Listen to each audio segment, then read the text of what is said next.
ഇന്ന് നമ്മുടെയൊക്കെ മനസാക്ഷിയുടെ മുമ്പിലുള്ള ഒരു വലിയ ചോദ്യചിഹ്നം എന്ന് പറയുന്നത് സഞ്ജയ് സിംഗിന് കിട്ടിയ ജാമ്യമാണ്. സഞ്ജയ് സിംഗിന് സുപ്രീം കോടതി ജാമ്യം അനുവദിച്ചു. ഈ സഞ്ജയ് സിംഗ് കഴിഞ്ഞ ഒരു 8 മാസത്തിലേറെയായി, 1 വർഷത്തിനടുത്തായി അയാൾ ജയിലിലായിട്ട്. അയാൾ എന്തിന് ജയിലിലായെന്ന് ചോദിച്ചു കഴിഞ്ഞാൽ, അയാളെ താണ്ട ഇപ്പോൾ പറയുന്ന ഈ കേജ്രിവാളുമായിട്ട് ബന്ധപ്പെട്ട കേസില്ലേ, ആ കേസ് മദ്യ നയത്തെ സംബന്ധിച്ചുള്ള അഴിമതിയുടെ പേരും പറഞ്ഞാണ് ഈ സഞ്ജയ് സിംഗിനെ അറസ്റ്റ് ചെയ്ത് കസ്റ്റഡി വെച്ചുകൊണ്ടിരുന്നത്. എന്നിട്ട് ഘോരഘോരം അതിനെ അങ്ങ് തടയുകയാണ്, അയാളുടെ ജാമ്യമൊക്കെ ചോദിക്കുമ്പോഴൊക്കെ.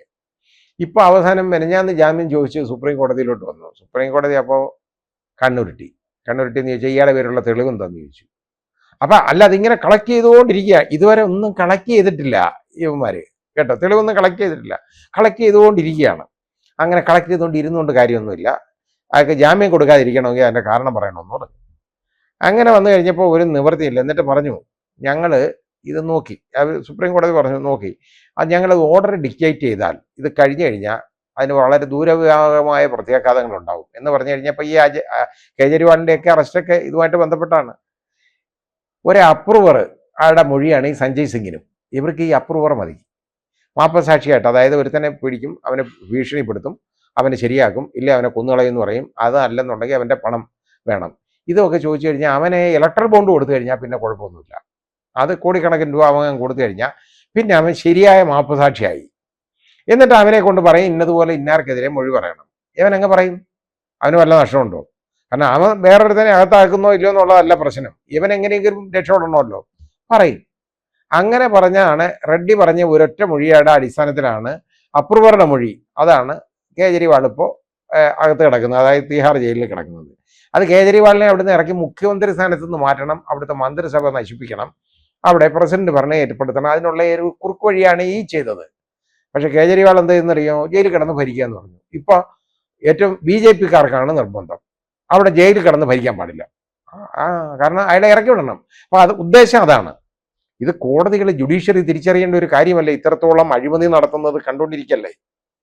ഈ അഴിമതിക്ക് ജുഡീഷ്യറി യഥാർത്ഥത്തിൽ മാപ്പുസാക്ഷിയായിട്ട് നിൽക്കേണ്ട കാര്യമുണ്ടോ? ജുഡീഷ്യറി യഥാർത്ഥത്തിൽ ഇതിന് മാപ്പുസാക്ഷി എന്ന് പറഞ്ഞ ഞാൻ അർത്ഥത്തിൽ പറഞ്ഞല്ല, ഒരു സാക്ഷിയായി നിൽക്കേണ്ട ആവശ്യമുണ്ട്. മാപ്പുസാക്ഷി എന്നല്ല, സാക്ഷിയായി നിൽക്കേണ്ട കാര്യമുണ്ടോ? ഈ അഴിമതി കണ്ട് തിരിച്ചറിയണ്ടേ, മനസ്സിലാക്കണ്ടേ? അത് പലപ്പോഴും മനസ്സിലാക്കുന്നില്ല എന്നുള്ളതാണ്. സുപ്രീം കോടതി ഇപ്പോൾ ഇതിനകത്തൊരു കർശനമായ സ്റ്റാൻഡ് എടുത്തതുകൊണ്ട് ഞങ്ങൾ ജാമ്യം ഒപ്പോസ് ചെയ്യുന്നില്ല. കാരണം എന്നിട്ട് എന്താണെന്നറിയോ? ജാമ്യം ഞങ്ങൾ ഒപ്പോസ് ചെയ്തില്ല എന്ന് അതിൽ പറയരുത്. ഉത്തരവിനകത്ത് എന്തൊക്കെ പറയരുതെന്നും കൂടെ പറഞ്ഞു കൊടുക്കണം. ഒപ്പോസ് ചെയ്തില്ല എന്ന് പറയരുത്.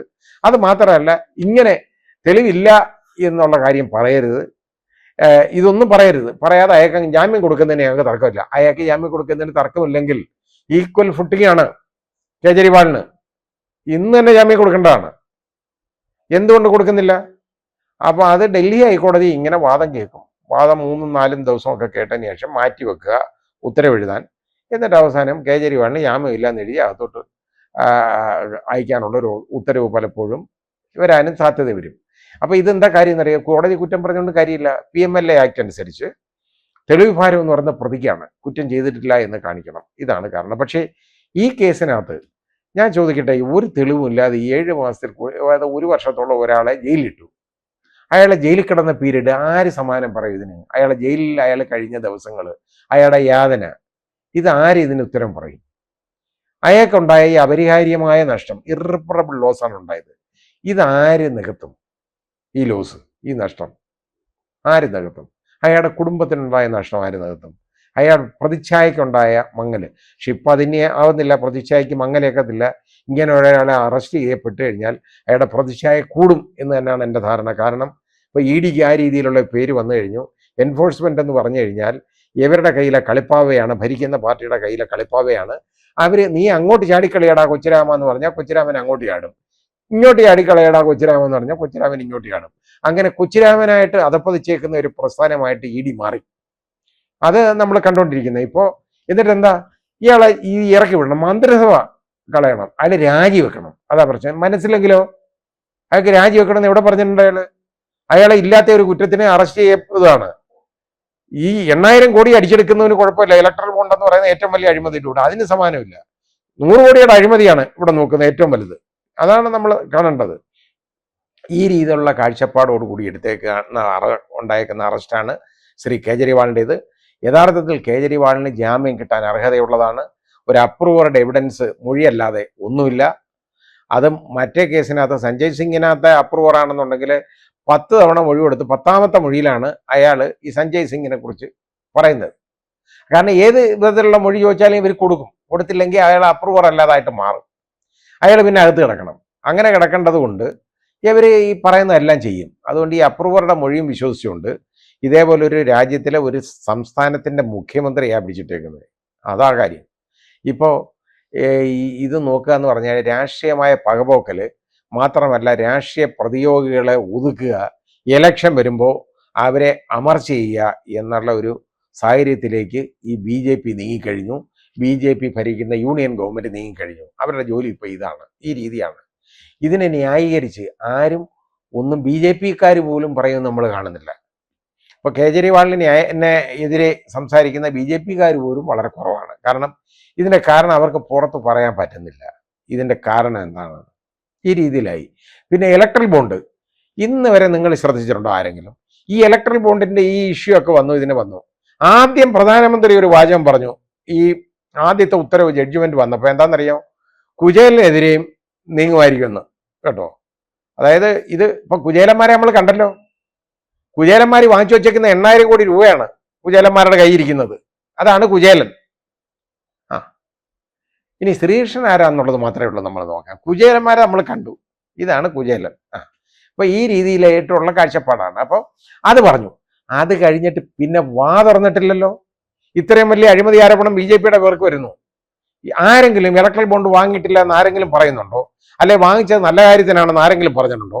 വാങ്ങിച്ച് ഞങ്ങൾ ജനങ്ങൾക്ക് വേണ്ടി കൊടുത്തെന്നു, എന്തിനൊക്കെ ചെയ്തു എന്ന് ആരെങ്കിലും ഇതുവരെ BJPയുടെ ആരെങ്കിലും ഇതിനെക്കുറിച്ച് പറഞ്ഞിട്ടുണ്ടോ? എന്തിന് നമ്മുടെ ബഹുമാന്യനായ പ്രധാനമന്ത്രി അഴിമതി തുടച്ചു നിൽക്കുമെന്ന് പറഞ്ഞ് ഘോരഘോരം പ്രസംഗിക്കുന്നല്ലോ. അദ്ദേഹം ഇതിനെക്കുറിച്ച് ഒരക്ഷരം പറഞ്ഞിട്ടുണ്ടോ? മണിപ്പൂർ വിഷയത്തിനകത്ത് മിണ്ടിയിട്ടേ ഇല്ലല്ലോ. അതിനപ്പുറം അല്ലേ ഇത് ഇത്രയും വലിയ സാമ്പത്തിക തിരിമറി ഇന്ത്യ മുഴുവൻ കണ്ട സ്വാതന്ത്ര്യ ലബ്ധിക്ക് ശേഷം ഇന്ത്യ ഉണ്ടാക്കുന്ന ഏറ്റവും വലിയ സാമ്പത്തിക തിരിമറി എന്ന് പറയുന്ന അല്ലേ ഇലക്ട്രൽ ബോണ്ട്. ഇതിനെ കുറിച്ച് നമ്മുടെ ബഹുമാന്യനായ പ്രധാനമന്ത്രി എന്തെങ്കിലും പറയുന്നുണ്ടോ? ഒന്നുമില്ലല്ലോ. പറയാൻ നാവ് പൊങ്ങില്ല. കാരണം സത്യമാണ്.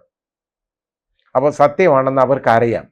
ഇത് പറഞ്ഞാൽ ഏൽക്കുകയല്ല, അതാ കാര്യം. പക്ഷേ ഇത് ജനങ്ങളൊന്ന് തിരിച്ചറിയണ്ടേ? ഇത് ഇത്രയും പറയുമ്പോഴാണ് വലിയ ഘോരഘോര ശബ്ദങ്ങൾ ഉണ്ടാക്കി ഈ മോഡുലേഷൻ, അതായത് ശബ്ദം മോഡുലേറ്റ് ചെയ്ത് വലിയൊരു ഒച്ചത്തിലുള്ള ഒരു ശബ്ദം, പിന്നെ അതിൻ്റെ തൊട്ട് താഴെ നേരെ ലോ പിച്ചിലൊരു സൗണ്ട്. ഇത് കേൾപ്പിച്ചു കഴിഞ്ഞാൽ ഇവിടെ ജയ് വിളിക്കാനും കീജ വിളിക്കാനും മാലയെടുത്തെറിയാനും പൂവാരി എറിയാനും ജനലക്ഷങ്ങൾ. അതാണ് നമ്മുടെ ദുരിതം. ഈ നാട് നന്നാവത്തില്ല.